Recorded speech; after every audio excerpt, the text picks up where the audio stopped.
Hey there, my oily friends. Melissa Miller here with you, and I am going to share with you today some tips and guidelines and my own experiences and a few other testimonials of things that you can do and oils that you can use while you are expecting. So, this is a very well, it can be a hot topic and it can be much debated. And there can be lots of different confusing information out there that is not all cohesive. And I'm going to share with you a very conservative approach. So I have a book that I love that's Maternity and Essential Oils. It's sold by Aroma Tools. I love it. It's very, very conservative. And I am just going to share those super, super conservative oil usage tips with you. So these are ones to be very, very safe, very, very safe. So we're headed in that direction because anyway, and then I'll share with you some experiences that I personally used through one of my pregnancies. So let's get going. So first thing kind of goes along with what I said that we said, sorry. So just know that what I'm sharing is very conservative. But trust your instincts, right? If you're not feeling good about something, then just don't do it. But we know our own bodies best, right? So just go with that. Okay, so when you're expecting, your skin is quite a bit more sensitive. I don't know if you've noticed that. Wow, but I did. Anyway, so best ways to use them when you're pregnant is obviously aromatic, super, super safe to use your oils aromatically while you're expecting. And then because your skin is so sensitive, you're just going to want to make sure you're diluting probably more than you ever did before, right? Because like I said, your skin sensitivity changes, becomes much more sensitive when you're expecting. So just dilute way more than you normally would. And if you have, you're noticing a sensitivity, then that's okay. Then just dilute it more. So it's okay. All right. So the vitamins, great prenatal vitamin here. You show your doctor the doses of everything. You may need to take a little bit more folic acid, but it may be just fine, just depending upon what your doctor's recommending.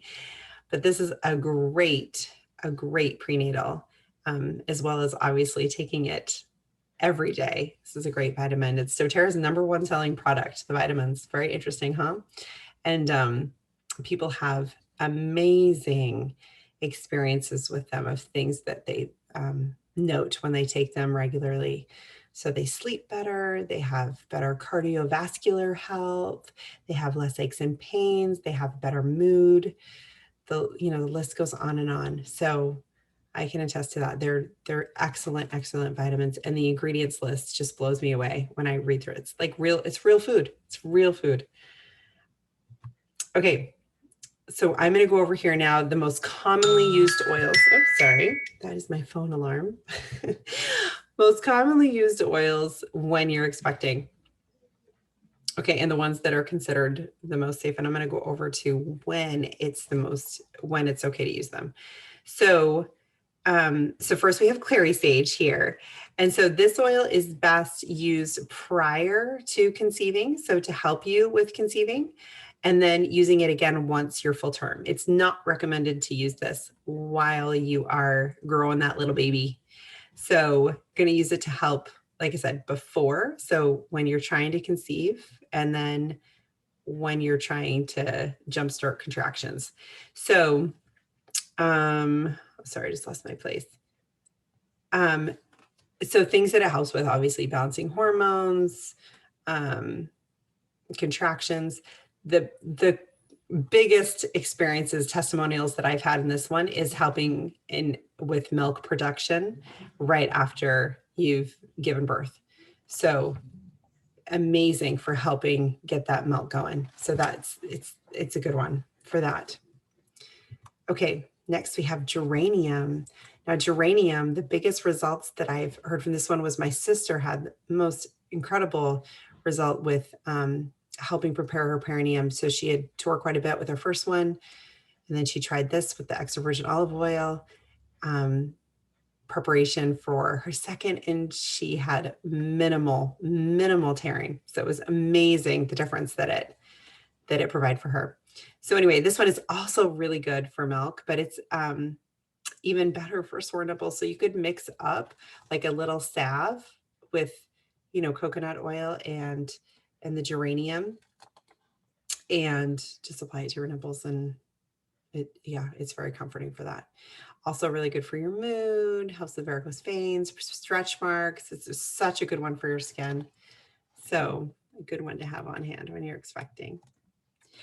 Okay, next we have lavender. So lavender is really, really good oil all the time anyway, right? And same goes for when you're expecting.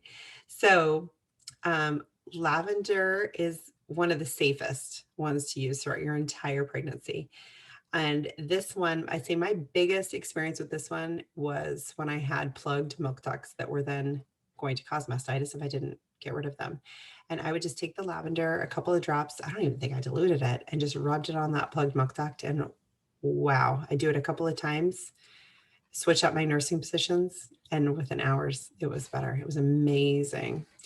Anyway, a lot of people also really, really like this one for easing preterm labor, or helping with labor, helping them relax with labor. Oh yeah, that's right. And it says here, clears mastitis when used with Citrus Bliss. Yes. So if you can't get it quite at the clogged milk duct stage and it's progressed to mastitis, combine it with Citrus Bliss. I had a few people who used that with amazing results.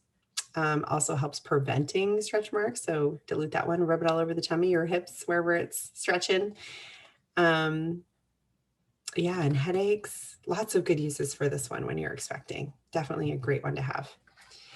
All right, next we have wild orange. And let's see, I need to move me so that you can see.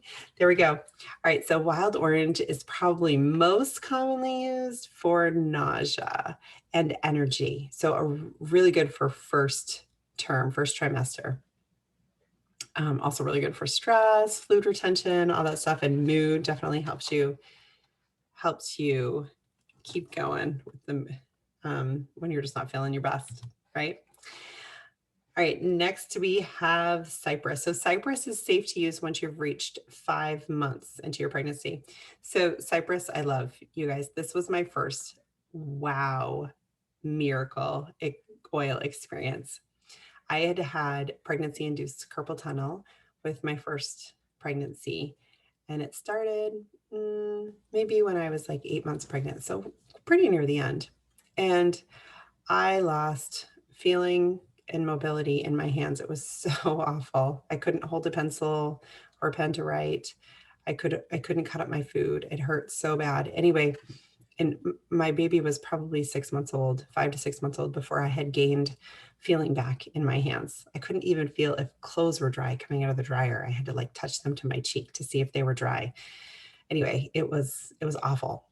So second pregnancy, it started at, oh my gosh, I was like halfway through my pregnancy. I still had I was like 4 or 5 months long. I was like, oh no, this is going to be awful if this is already starting. And I could tell, I could feel it. I was holding a rag and mopping the floor, and I was like, oh man, I recognize this feeling. So I started getting the tingly feelings, losing feeling and mobility in my hands. And I looked it up and noted that it was safe at that point for me to use cypress, and that it was good for toxemia, which is related to it, and fluid retention, which is also related to that carpal tunnel or pregnancy-induced carpal tunnel. And so I thought, okay, I'm going to give it a go. And I just started using oils. I wasn't like, I don't even know I was like, I don't know if these things work or not, but I'm going to give them a go anyway. Anyway, so I put it on the bottom of my feet morning and night. That's all I did for a whole week. I thought I'd just give it a week, twice a day. I'm just going to do it and see what happens. And it totally went away. And it didn't come back like at all the rest of the pregnancy. And I didn't use the cypress any more than that 1 week. Anyway, and I was blown away. And ironically, I had a neighbor who was also expecting, and I noticed she was wearing a brace on her hand, and she had the same thing, pregnancy-induced carpal tunnel. And I told her about it, And I just said, just do it. Just give it a go on your feet twice a day. And yeah. And anyway, so she did. And the next week she's like, I can't believe it, but my carpal tunnel's gone. Anyway, it was crazy. It was crazy. So that was my first like really wow, crazy miracle oil experience. So anyway, so I definitely love it with that. So yeah, so it also works really good combined with a few other oils there for hemorrhoids, like with helichrysum, frankincense. Those would be some good ones to combine it with for that. Also really good for leg cramps. Just dilute it down and roll it on your legs. Works. I still use it for that. Works so good. And then varicose veins, you can combine it with helichrysum, and it will help with the pain and the swelling from varicose veins. So anyway, love cypress. Love it. Okay, next we have ylang ylang. So ylang ylang was another one too that I used a lot when I was pregnant. I had some really weird like heart palpitations when I was pregnant, my second pregnancy. And anyway, they would last a long time. It was very uncomfortable. Doctor checked me out. She's like, everything's good. It's just pregnancy, like, does all kinds of weird things to your body. I'm like, okay. So anyway, I would just place the ylang ylang on the reflex point on my hand, on my left hand. And it worked like every time. It was amazing. I absolutely loved it. So lots of great success with ylang ylang. Also helps with blood pressure and mood. It's another great one for mood. And it can help with sleep. So anyway, so this is safe to use after your first trimester. Let's see, you can also add it to your bath. Yeah, so that's it for ylang ylang. Okay, so swelling relief. Okay, so you know what it's like, especially when it's hot. Oh my stars, you're swelling. It's so awful. Okay, so this you can is ginger, cypress, and lavender. Now you can combine it with either fractionated coconut oil or unscented lotion, and then just rub it into your legs and feet. So nice. And if you're uncomfortable using the ginger, then just use the cypress and the lavender, or just use the cypress, or just use the lavender. I would highly recommend the cypress though. That was a good one. That's essential in there. Okay, hemorrhoids. Ugh, right? So here we go. I talked about this one earlier with the cypress. So geranium, that's right. I think I have frankincense in one of my recipes, but this is also excellent. So helichrysum, geranium, cypress, and peppermint. And this you just put in a 2-ounce glass bottle. That's why it's pretty heavily on the oil side. You could dilute it down a little bit more and put it in a smaller roller bottle or however you want to do it. Anyway, so you can just spray it or do a roller and put it on that way, however you want to do it. Just go every time you go to the bathroom was what I did. And then if you don't, let's see, do I have a slide for it? No. Okay. Otherwise, another option for it is Correctex makes a really good hemorrhoid cream and works super, super well.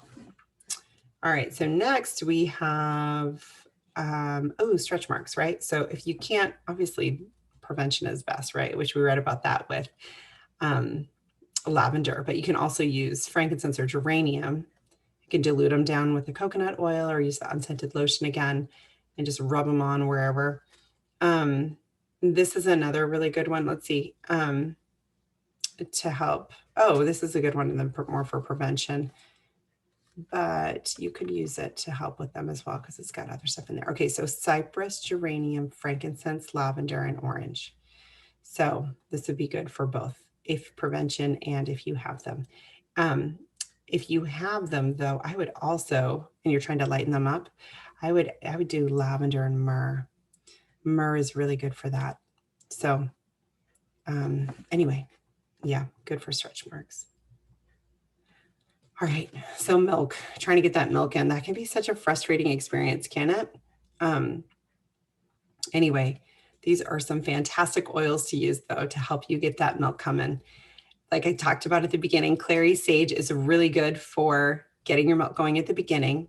And then once you've kind of got it going though, basil and fennel and geranium are all really good ones to help it keep coming, or once you're past that first couple of days or the first week, right?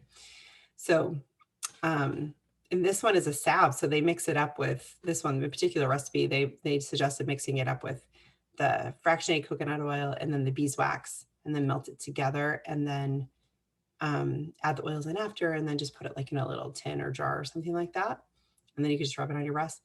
But if you don't want to do that, just use, like I said, clary sage at the beginning until you're, past that first week or whatever. And then I would switch to either any combination of those oils: basil, geranium, fennel. You can use one at a time. You can use all three, whatever you want to do. But those are the three magical ones for milk supply.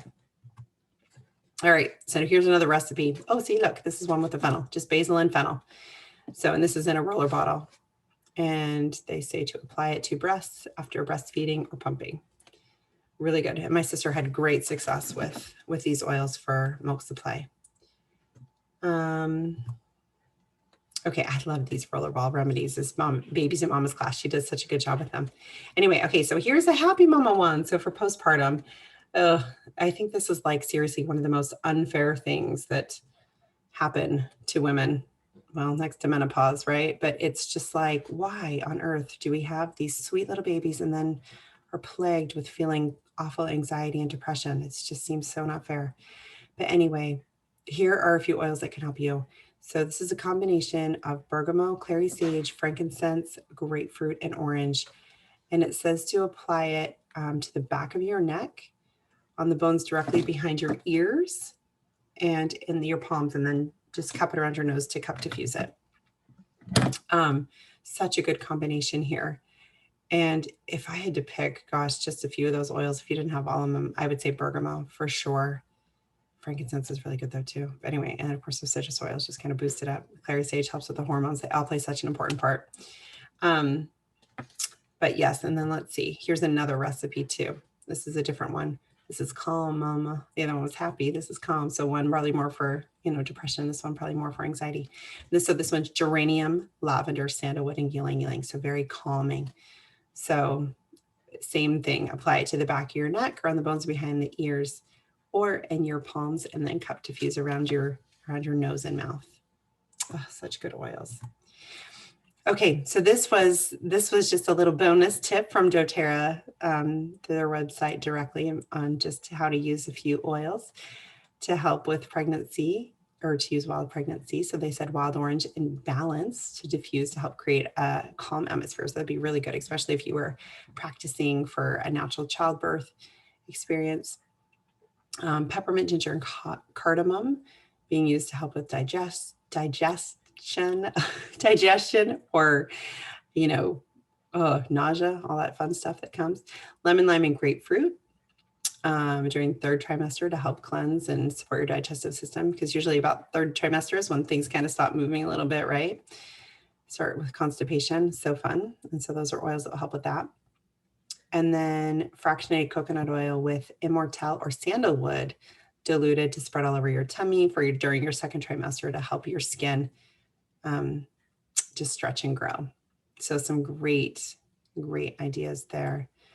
And then one thing to note is some people suggest to not use peppermint towards the end of the pregnancy. For some people, they've noted that peppermint has dried up their milk.